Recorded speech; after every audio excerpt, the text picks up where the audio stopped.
Hey Dreamers, Joe Pardo here, checking in for another Friday update. So as of Monday evening, Dreamers Podcast became too old for iTunes New and Noteworthy, and yet the show continues to grow. Thank you so much for the support, and I am so happy to see so many people sharing in my vision.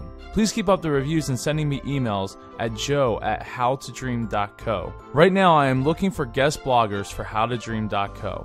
So if you or someone you know is interested in writing guest posts for howtodream.co, please contact me at howtodream.co/bloggers. I hope everyone has a great weekend.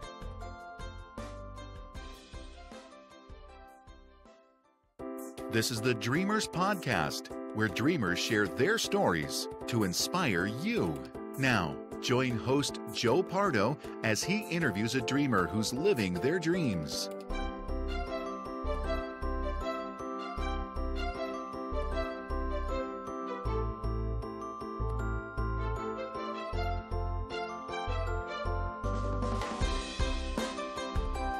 Welcome to the Dreamers Podcast. I'm your host, Joe Pardo, and today I am interviewing Ryan Crelin, who is... Did I say that right? Yeah, you're good. Who is living his dream through minor league hockey. Welcome to the show, Ryan. Thanks, Joe. Thanks for coming on. I really appreciate you coming on in this early morning.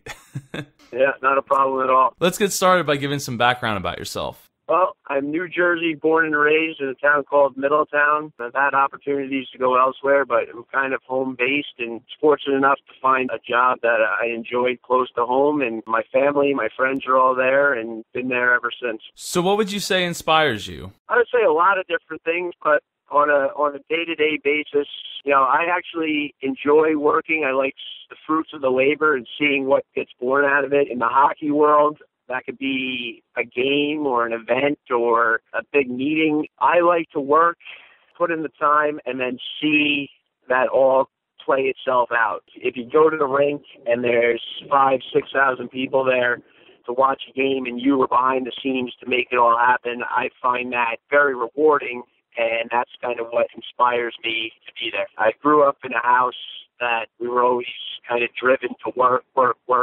I guess it's genetic, I don't know, but we actually enjoy it. Some people don't like work, we love to work.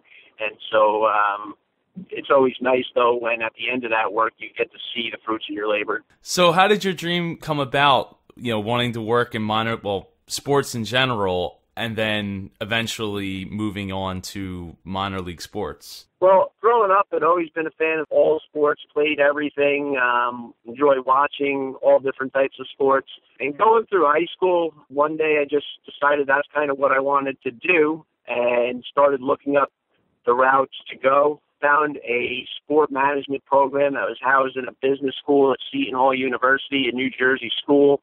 Got into the program, went for 4 years there, loved it. Played hockey there. Hockey was kind of my main sport growing up.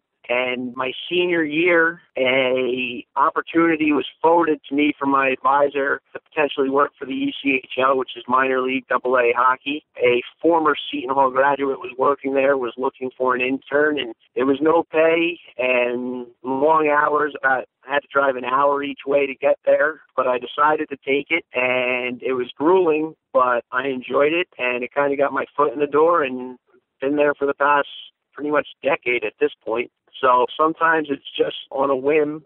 An opportunity came along, I jumped at it, took it, and it worked out. You've told me that story before, and you had mentioned at times you didn't even have gas money to make the trip. Yeah, I mean, the intern world is usually non-pay. It's fine. It's the nature of the beast. But I was driving 2 hours each way, 3 or 4 times a week, and on a college budget. So it certainly wasn't easy, but if you find a way to do it and work hard and show yourself, things do work out. Yeah, they definitely do, and in your case, they very much did. Could you share your position that you've worked your way up to now? My current title is Senior Vice President of Business Operations. It's a broad title, but it's a great title. It allows me to get my hands into everything. The moniker I always use is We wear 40 different hats, and we get to explore all realms of the business, from the hockey side to the ticket side to the sponsor side to the digital side. It's really cool. So I enjoy it very much. So how was your dream received by your family when you told them that you wanted to go into sports management? To be honest, I think they just said, yeah, absolutely, go ahead and run with it. My parents never went to college. My dad's an entrepreneur, owns his own business. He actually never really wanted me to get into the business. He wanted me to go to school and do something different, and it worked out, and that's exactly what I did. I guess I could go into that business, but he never wanted me to, encouraged me to go elsewhere, follow my dreams, and that's kind of what I'm doing. So what steps did you take to get started in sports management? Yeah, a couple of different things. One, I went and found a sport management program because that's specifically what I wanted to be in. However, the key really is that it was housed in a business school. At the end of the day, hockey is a business, and you need a business background. So I would encourage anyone who's interested in the field to make that as kind of the basis or the platform of their education to get a business education. Once I went to school for sport management and business and got that basis and, did some extracurriculars driven towards that as well. Ran the sport management club. We did events on the side. You get event management planning through doing things such as that. And then, like I said earlier, I got my foot in the door with the ECHL. I didn't stop there, though, either. After 2 years at the ECHL, I was still working, but I went and got my MBA at Rutgers University, another Jersey school. So, as I mentioned, I'm Jersey through and through. But never stop learning, never stop kind of educating yourself. It was hard work, working full-time and going to school at night, not a lot of sleep and a lot of running around, but once again, in the end, it's worth it. So what roadblocks did you hit along the way? There's always little things, and at the same time, too, I will say this, I was fortunate to get my foot in the door and have the opportunity present itself. One of the things I encouraged early on was I was young, and I look young, and in the business world, you have to earn your respect, and for a long time I was treated like a kid, at least to start. Once I was able to introduce myself and speak the language and talk to people, I was able to break down those barriers and earn their respect. But it was kind of comical, to be quite honest, in terms of the barriers of just getting people to respect you and kind of earn your place. You're going to experience that in any job, especially when you're first starting out, coming out of college, but you kind of roll with the punches and go from there. Is there any specific steps you took to overcome those? Like you said, getting in front of people and speaking the language. I mean, that's not always the easiest, especially if some people choose to judge you right off the gate. Yeah, and sometimes you don't even know the language, right? Listen, I wasn't born with all the answers, and I still not have all the answers, but if I don't know something, I take the time to educate myself on it and read up on it and learn it. This way, going back in, I can put myself into the conversation and kind of relate to people and prove that I know what I'm talking about. So I would say just knowing the situation before you get into it, educating yourself on it, being able to have the conversation. And the other thing, too, is not being afraid to ask questions. If you don't know, ask the question, which I've never had a problem with my entire life. I probably ask too many questions, but if you don't know and just kind of wing it, it can backfire pretty quickly. Yeah, somebody's detector will be going off on you, I'm sure.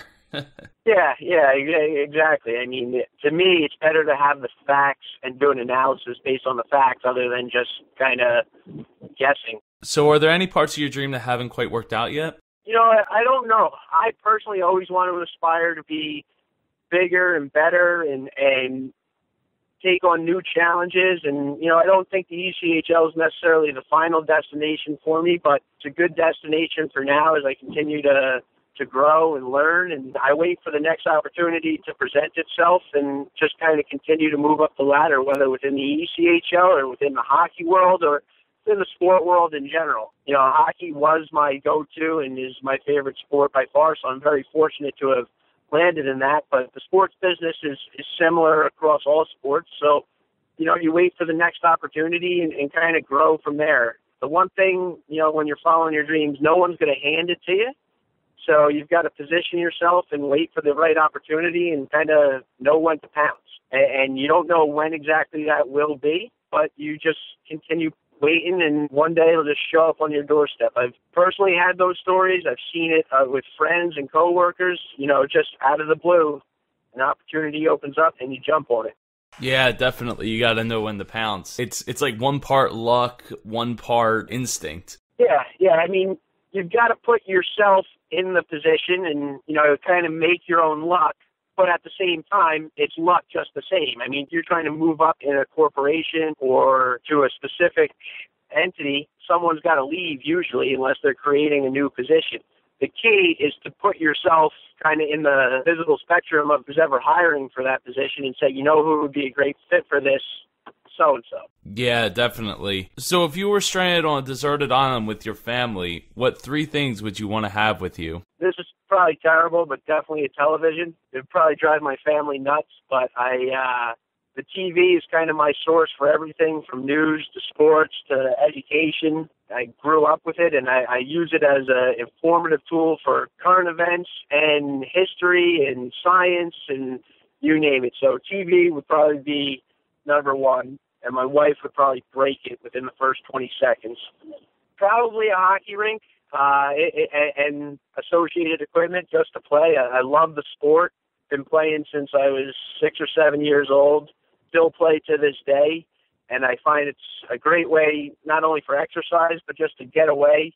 If you give me a stick, a pair of skates, and a puck, I could spend all day out there. And I remember growing up spending all day out there and how much fun it was.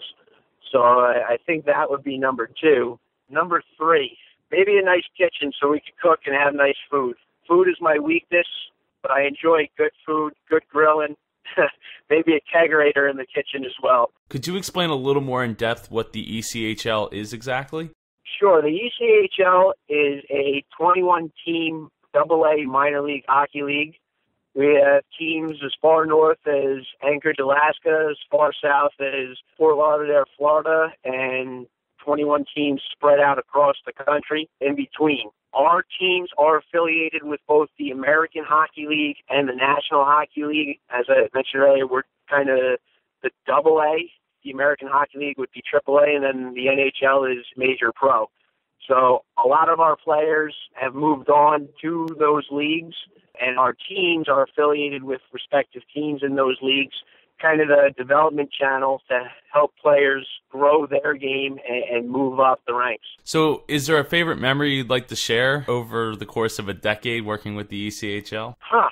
That's a great question. Lots of good ones. I'll say this, 4 or 5 years ago, after one of our All-Star games in Southern California, a representative of Reebok CCM Hockey and I, who have become very good friends over the years, decided we were going to visit a host of ECHL teams throughout the West. Now, normally you would do that flying from spot to spot, but we decided that we were going to rent an RV and go visit the teams from spot to spot. And we started the trip after the night of our All-Star game, and we had our championship trophy as well as the Stanley Cup on the RV with us, which was just, made for a great photo op. We had a great time that night, and then we set out on our adventure, and, I got to travel the western part of the United States in an RV and see things that, I never thought I'd see, and just kind of hit the open road and enjoy it, all while working at the same time. So the ECHL has really afforded me great opportunity to see spots that I'd never see and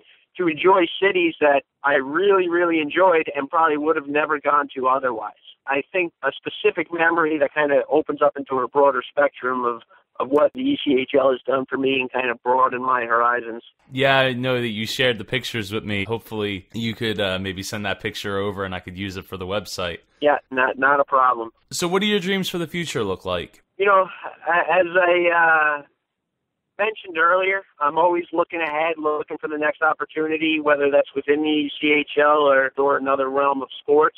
But where that specifically is, I don't know. Growing up, I always thought I wanted to work for the NHL, but, I'm not sure that's the case anymore. I think I just need to look at the opportunity that presents itself and whether it fits right for me on a host of different levels, not only on a career level, but on a family level, on a geography level, where it is, what the time commitment. The sports world can be a lot of hours, but as you grow older, you get a family and you have commitments to them as well. So it's a balancing act, and you got to find what's the right fit for you. And what may have been a right fit for me at 22 years old may not be a right fit for me at 30 years old. So I just kind of see what comes along and make a decision from there. You're still driving a long distance to get to work every day in Princeton, New Jersey. Yeah, that's for certain. An hour 10 each way every day. So is there any last thoughts you'd like to share? I think we've touched on a lot of the higher points there, and understand the scope of your project here is to encourage people to focus on their dreams. And I think that's what you got to do. You got to kind of have it in the back of your mind what you want to do. Look at the steps that you need to get there and start to take those steps. Nothing's going to happen overnight by any stretch of the means, but if you do the right things and follow the steps slowly in increments, you'll get to where you want to be. In high school, I decided I wanted to be in the sports world, and so I started researching it and found where I wanted to go. I got the test scores to get me in, and I proceeded down that path. Once I got that, led to my foot in the door. Once I got in, I realized I wanted to further my education, to further my career, found where to go, went to Rutgers, worked hard, got the degree and the pieces necessary to advance my career once again. None of this just snap my fingers and here it is. It was having kind of an idea in the back of my mind where I wanted to go, what I wanted to do, finding the steps, and then completing the steps in small increments. And then before you know it, a decade's gone, and here we are. Well, thank you so much for coming on the show, Ryan. I really appreciate it. Sure, no problem, Joe. Anytime. If you need anything, just let me know. And encourage people to check out www.echl.com, find out more about our league. I will. I'll put that in the show notes. Thank you. Love to have you on again at some point, 6 months, a year, and check up on you and see how you're doing with moving along with your dreams. Yeah, not a problem, Joe. Just let me know. Definitely. Thank you. Yep. Thank you for joining us for this episode of the Dreamers Podcast. Follow us on Twitter at Dreamers Podcast. Join us on Facebook at facebook.com/Dreamers Podcast. If you or someone you know would like to be a guest on the Dreamers Podcast, please send an email to j@jpar.co. This podcast is copyright 2014 by jpar.co.